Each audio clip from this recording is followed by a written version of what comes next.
हम ही को कातिल कहेगी दुनिया, हमारा ही कत्लेआम होगा। हम ही कुएं खोदते फिरेंगे, हम ही पे पानी हराम होगा। कि चरागों के सफर में दबदबा हो आंधियों का, तो फिर अंजाम जुल्मत के सिवा कुछ भी नहीं होगा। ये दुनिया नफरतों के आखिरी स्टेज पर है, इलाज इसका मोहब्बत के सिवा कुछ भी नहीं होगा। लेकिन आपको यह बात समझनी पड़ेगी कि हम तो वो तारीख हैं, जहनों में रहना है जिसे, कागजी पुर्जे नहीं जो फाड़ डाले जाएंगे। जिस जमी पर मैं खड़ा हूं ये मेरी पहचान है। आप आंधी हैं तो क्या मुझको उड़ा ले जाएंगे? धन्यवाद सभापति महोदय। हम ही को कातिल कहेगी दुनिया, हमारा ही कत्लेआम होगा। हम ही कुएं खोदते फिरेंगे, हम ही पे पानी हराम होगा।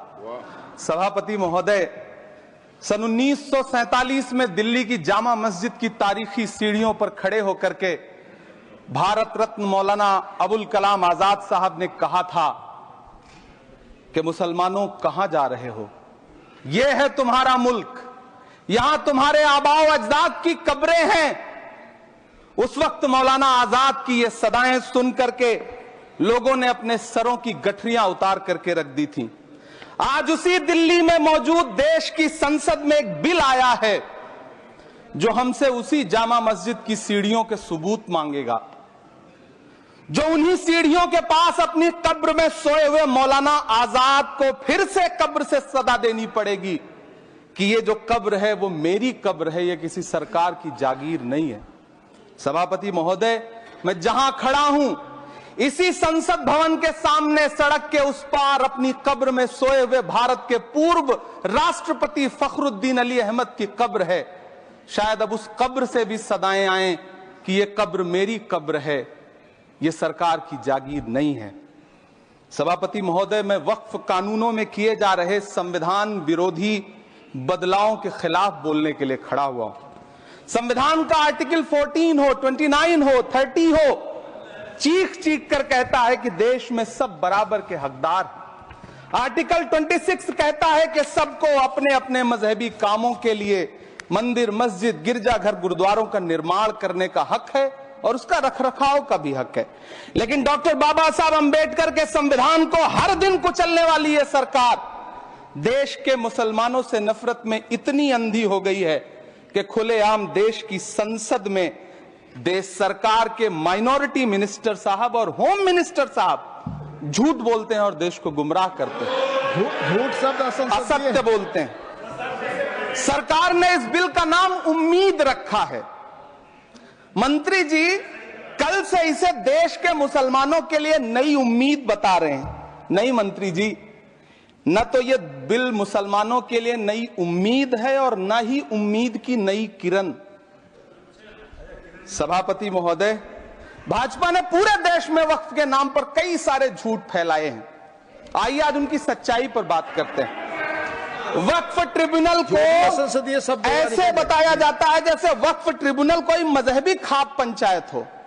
सभापति महोदय, जबकि सच्चाई यह है कि वक्फ ट्रिब्यूनल भी तो सरकारी न्यायिक विभाग है जिसमें सरकार द्वारा नियुक्त जज होते हैं, जिसमें प्रशासनिक अधिकारी होते हैं, कहीं ऊपर से थोड़ी आ गए।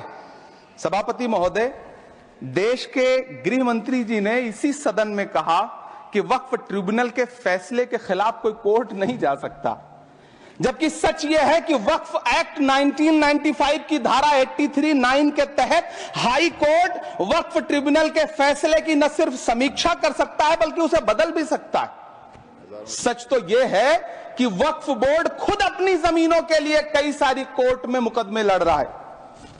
सभापति महोदय, दिल्ली की जिन 123 संपत्तियों को लेकर कल माइनॉरिटी मिनिस्टर, होम मिनिस्टर साहब और अभी आदरणीय नेता सदन बात कर रहे थे, आइए उनकी सच्चाइयों पे भी बात करते हैं।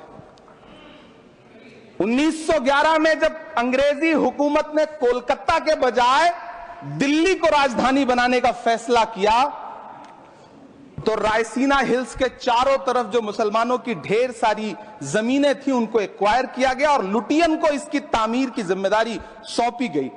सेंट्रल विस्टा की तरह लुटियन जोन का मेगा प्लान तैयार हुआ। लेकिन उस वक्त के मुसलमानों ने उस वक्त की अंग्रेजी हुकूमत से अपनी इबादत गाहों को बचाने के लिए लड़ाई लड़ी। मामला ब्रिटिश गवर्नमेंट तक पहुंचा।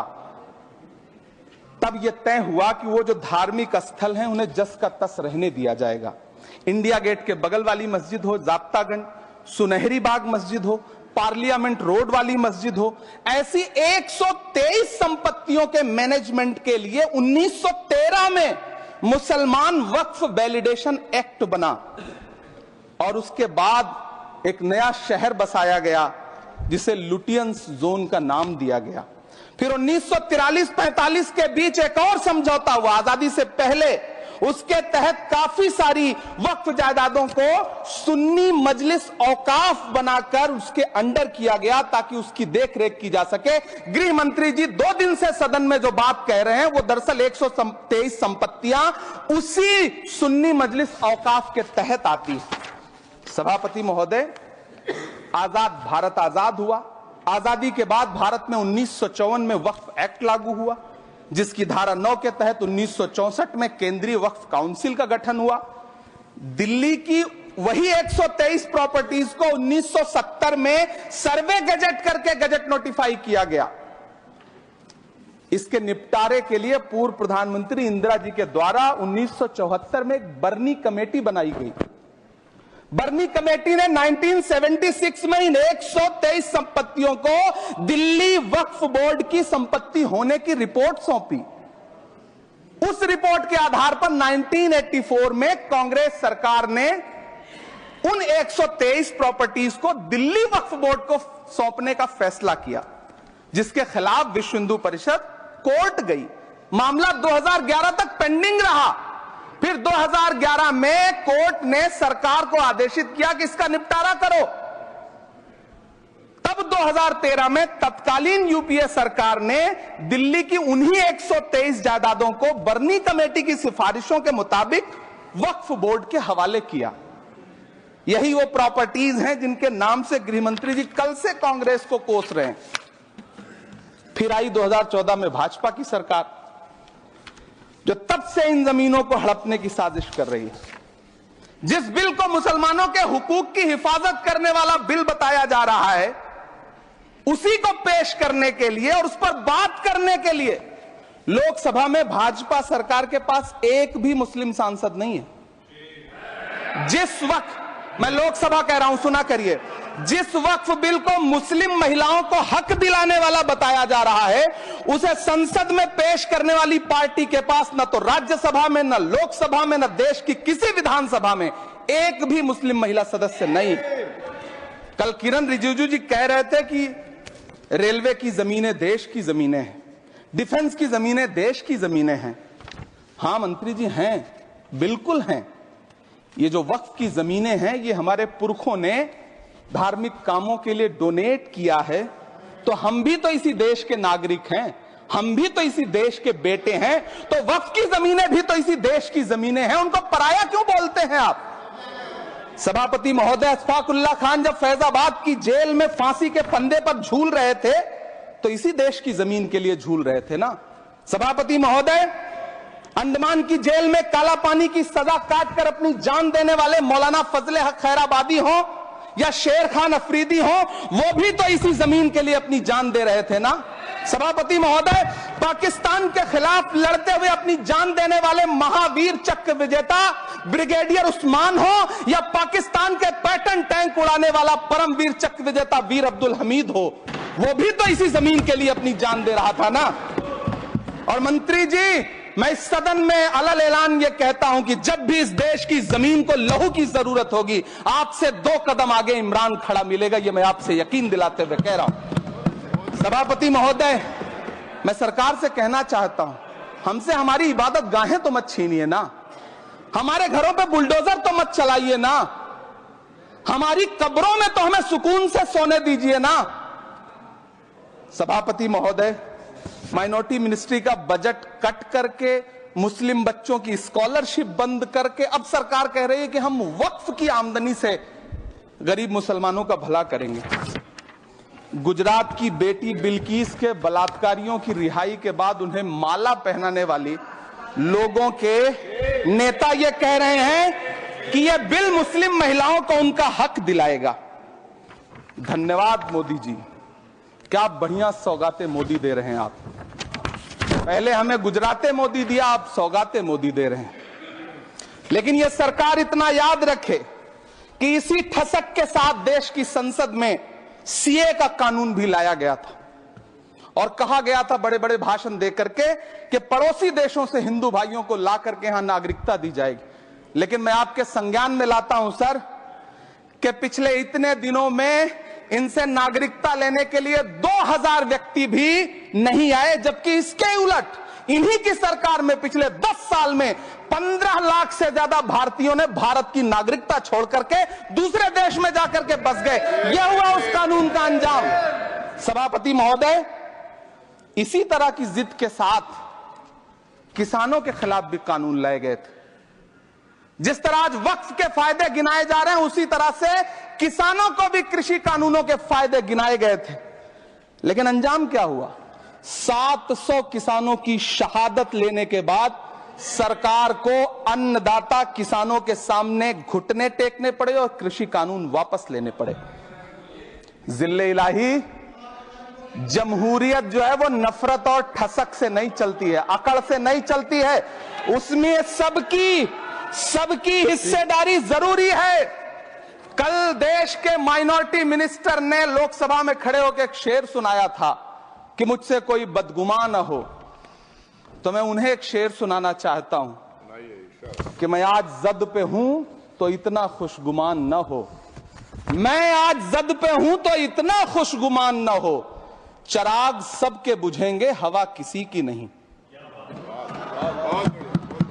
नीतीश कुमार जी हो, चंद्रबाबू नायडू जी हो, चिराग पासवान जी हो, जयंत चौधरी जी हो, देवे गौड़ा जी हो, जीतन राम मांझी जी हो, सबको समझना पड़ेगा कि जब जंगल में आग लगती है तो न वो बरगद बचते हैं जो हवा को आंधी में तब्दील करते हैं, न वो बांस बचते हैं जो आपसी रगड़ से चिंगारी पैदा करते हैं।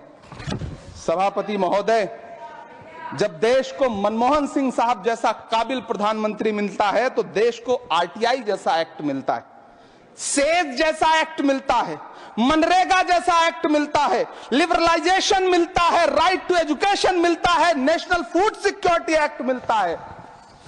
लेकिन जब देश को सौगातें मोदी मिलती है तो क्या मिलता है? सीए मिलता है, फॉर्म्स लॉ मिलता है, आर्टिकल 370 मिलता है, इलेक्टोरल बॉन्ड जैसा एक्ट मिलता है और वक्फ अमेंडमेंट एक्ट जैसे बिल देश को मिलते हैं।